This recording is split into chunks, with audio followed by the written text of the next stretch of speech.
What's up guys, Steve again from RC Tanks and Trucks 24/7 now. One of my most popular cars, one of my most viewed videos is the Toy-An conversions. I think they spark a lot of interest in people, things that you can do with these cars, and you know, kind of back to the old days where they were pretty much nitro or gas powered. A lot of everything nowadays is brushless and electric, which is good in its own right. But there's something iconic and something awesome about you know, the smell of petrol or gas, they say it in America. And the nitro fumes just, I don't know, get me buzzing. It takes me back to when I was a kid. Now, I did this video because I was thinking, I don't know, what should I do with the Toy-An Sen that I built? It's the Julie, the Sen. These guys here, they come in electric, and I obviously converted it.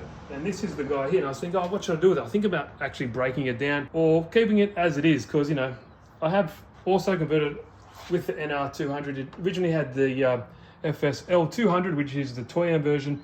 This is the NR200. I've done a video on this. I'll leave the link. I've done a full build series on this, and this is pretty much one of my, I think, most popular videos, around about 3 million for one of these videos. And I was like, maybe some of you guys haven't seen it, and maybe you guys let me know what you want me to do with this car. I was maybe thinking about getting some of the parts and kind of making a new project. For the new players, I will show you what it is. As you can see here, it's a Sen F450 Julie, and I converted it to this. Now, a lot of you guys might not have seen it, so I'll quickly go through it. So, when my game plan, when I started building this, I wanted to make it look like it's coming out of the factory kind of semi-much. Because when you build these, it's kind of hard. You have to move everything around. You need a lot of room.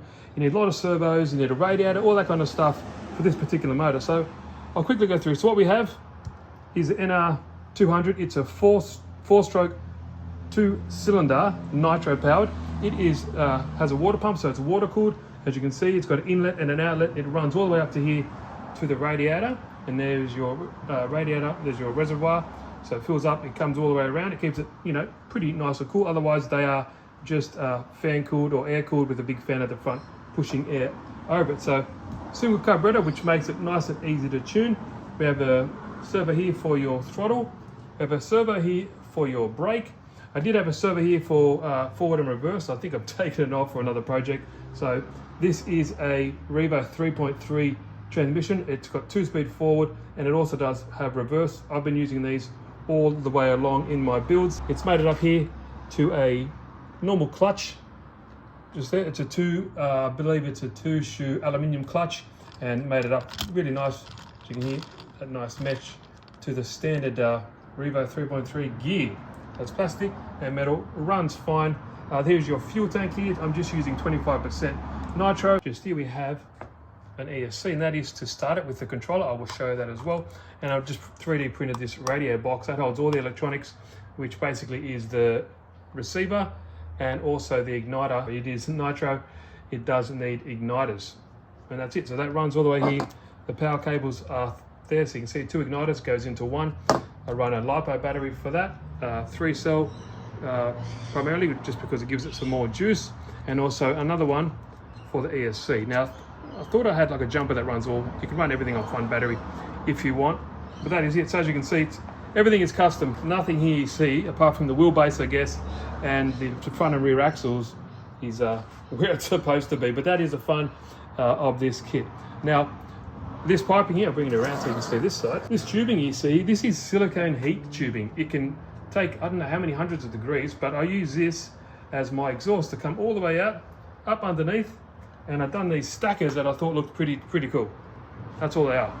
But they do work, they do come out there, and it looks, you know, I think I wanted like a stacker type of look with a big rolling coal crap, but you know, people say, oh, make it black smoke, mate. It's just a toy. I did my best to what I could with it, but it looks pretty nice.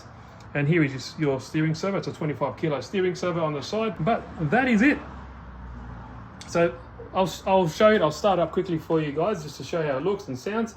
But yeah, I don't know what to do with this. Is it iconic? People saying don't rip it apart, leave it as it is, and just leave it on the shelf. But people say, can you buy this? You cannot buy this.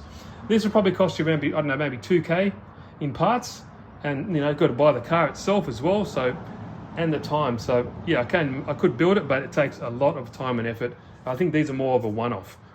Dennis Double Deuce also builds amazing ones. He does much better than I. Go check out his channel, but he does some pretty sweet builds.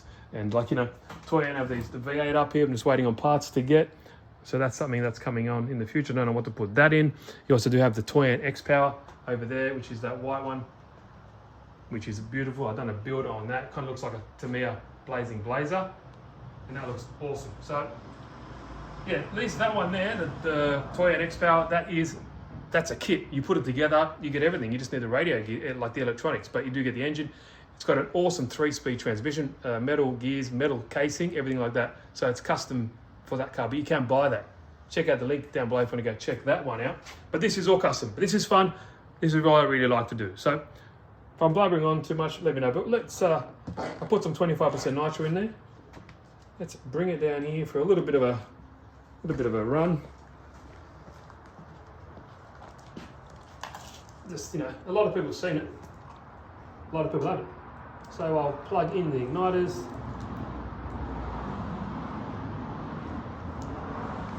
Plug in the ESC. That's just to start the brushed motor here for the starter motor. And we should be good to go now. Sorry, should have turned this on first. So basically you've got your steering, throttle, brake. This here is for the starter motor.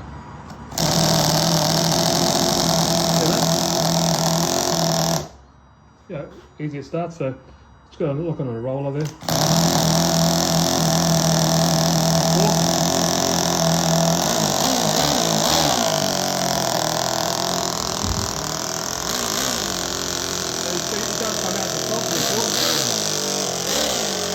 Haven't run it in a good year, I think. Oh, the exhaust is coming off.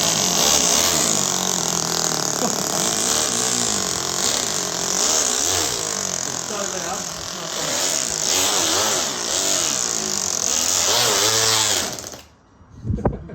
It does. It still gets going, though. I need to tune it.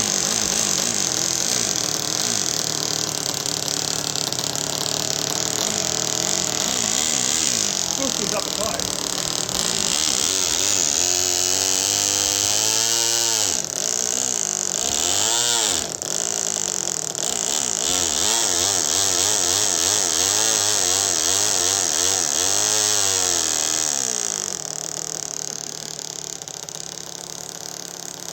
I love that sound.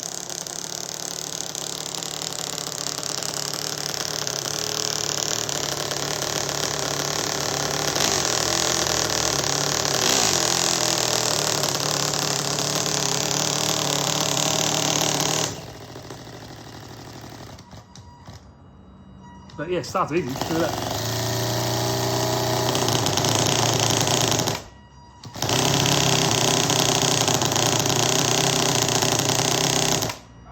Anyway, what do you guys think I should do with this? Chop it up, make a new project, or just keep it as it is and just kind of keep it as the good old school car that, you know, I guess a lot of people like. Not too sure. Leave comments down below. I just thought I'd do this video. A lot of people haven't seen this, but yeah, awesome. I do like it. It's loud. You can see these take a lot of maintenance. The exhaust just pops off, but that's part of the hobby. That's part of the fun. That's what I enjoy. So I'll leave links for some of these engines and Toyota X Power down below if you want to go check it out. But once again, hope you have a good day. See you in the next video.